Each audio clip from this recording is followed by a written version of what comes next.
Este é um trabalho de aplicação da disciplina de Mineração de Dados do curso de Ciência da Computação da Universidade Federal de Minas Gerais, ministrada pelo professor Wagner Meira.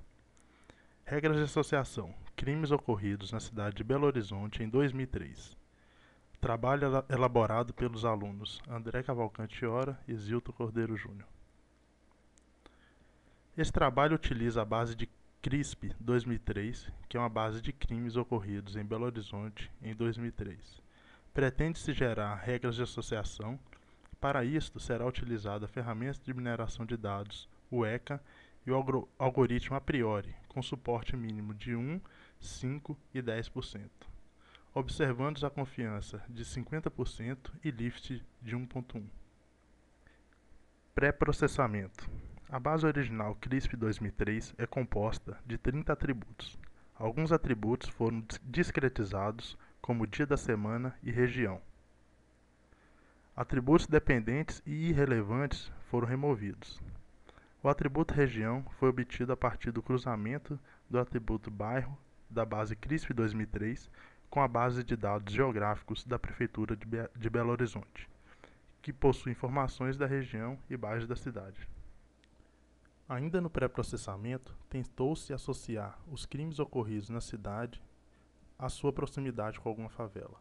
Para isto, utilizando a mesma base de dados geográficos da Prefeitura de Belo Horizonte, que também contém informações sobre a localização de todas as favelas da cidade, foi criado o atributo denominado número de favelas, por bairro, e o atributo proximidade do bairro às favelas.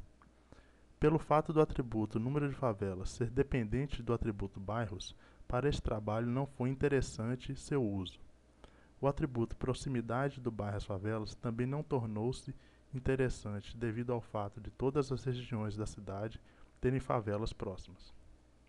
Base utilizada. Após a etapa de pré-processamento, a base utilizada conta com os seguintes atributos. Grupo representa o tipo de crime por grupo. Região representa regiões da cidade. Turno do dia: madrugada, manhã, tarde e noite. Dia da semana foi discretizado em fim da semana e dia útil.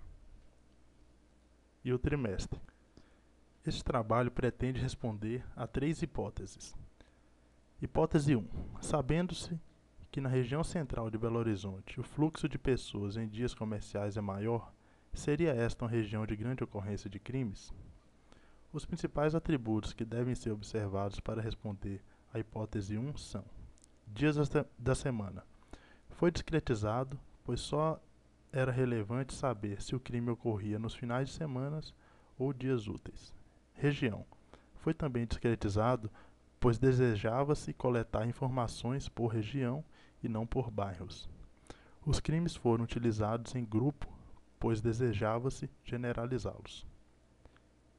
As tabelas mostram as principais regras de associação para o suporte mínimo de 10, 5 e 1%.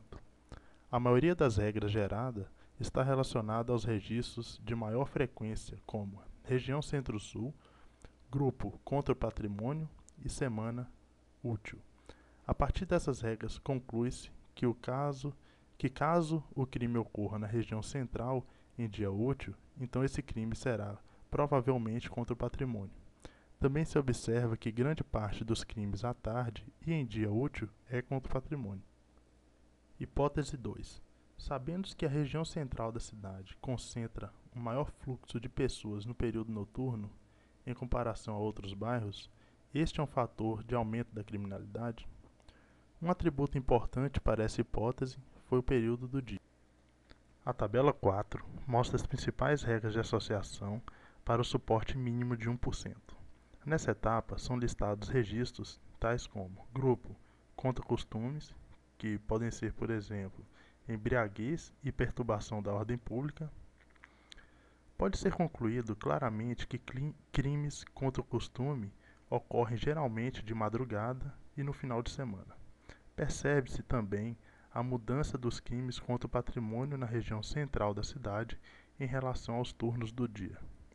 Caso seja de madrugada, será no fim de semana, e caso seja à tarde, será em dia útil. Observa-se que a região leste concentra crimes contra a pessoa, diferentemente da região central. Hipótese 3. Segundo o CODIC, Coordenadoria dos Direitos da Cidadania, a maioria dos crimes ocorre nos dias úteis, no período das 12 às 18 horas. A cidade de Belo Horizonte segue essa regra? Os atributos importantes para essa hipótese são período do dia, dias da semana, região e grupos. Analisando o turno dos crimes entre as regiões, percebe-se que as regiões Noroeste e Nordeste concentram os crimes contra o patrimônio, no turno da manhã. A região Oeste, no turno da tarde, e as regiões da Pampulha e Norte, no turno da noite. Todas em dia útil. Esta hipótese foi confirmada levando-se em consideração a cidade como um todo. Neste caso, a região Centro-Sul, por concentrar uma grande quantidade de crimes no período da tarde, teve um maior peso em relação às demais. Quando observamos as regiões isoladamente, essa regra não se confirma. Conclusão: o pré-processamento foi essencial para a investigação das hipóteses. A incorporação de informações geográficas foi de grande importância para que regras mais significativas fossem geradas. Regras de associação consistentes foram geradas e nichos de crimes específicos foram descobertos. A região central da cidade possui maior concentração de crimes nos diversos turnos do dia. A cidade possui maior concentração de crimes no período da tarde. Estas são as principais referências